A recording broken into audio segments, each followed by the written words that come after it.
కట్టుకున్న మొగోడే తాగోతోడైతే ఏ ఆడదైనా సరే ఇల్లుని ఎంత కని నెట్టుకొస్తుంది చెప్పండి. ఈ విషయం ఎందుకు చెప్తున్నానంటే, నా లవ్ స్టోరీ చెప్పినప్పుడు చాలామంది మీ డాడీ ఒప్పుకున్నారా, మీ డాడీ ఏమనలేదని కామెంట్స్ పెట్టినారు. మా డాడీకి చిన్నప్పటి నుంచి మాటలు రావు, చెవులు కూడా వినిపించవు, దాని మీదకి ఎంచి పచ్చి తాగవద్దు.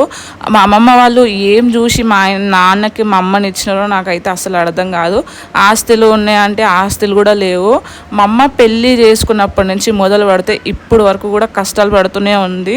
లాస్ట్ ఇయర్ మా డాడీకి తాగి ఎక్కడో పనికి వెళ్తే జారి పడితే వెన్నుపూస దగ్గరను ఇక్కడ నడుము దగ్గర బొక్కిరిపోతే నడవలేని సిచ్యువేషను. ఇప్పుడు బెడ్ మీద వండుకొని మా అమ్మతోనే సేవలు అయితే చేయించుకుంటున్నాడు. ఉన్నన్ని రోజులేమో తాగి హింస పెట్టినాడు, ఇప్పుడేమో సేవలు చేయించుకుంటున్నాడు. ఇదంతా నేను ఎందుకు చెప్తున్నా అంటే, చిన్నప్పటి నుంచి మా ముగ్గురిని, నన్ను కానీ మా అన్నని కానీ మా చెల్లెని కానీ ఇళ్ళల్లో పని చేసి మరీ కష్టం లేకుండా హ్యాపీగా పెంచింది. ఇప్పుడు కూడా ఆమె కష్టపడుతూనే ఉంది. మాకు డబల్ బెడ్రూమ్ వచ్చినప్పుడు హ్యాపీ కన్నా నేను సాడ్గా ఫీల్ అయినా.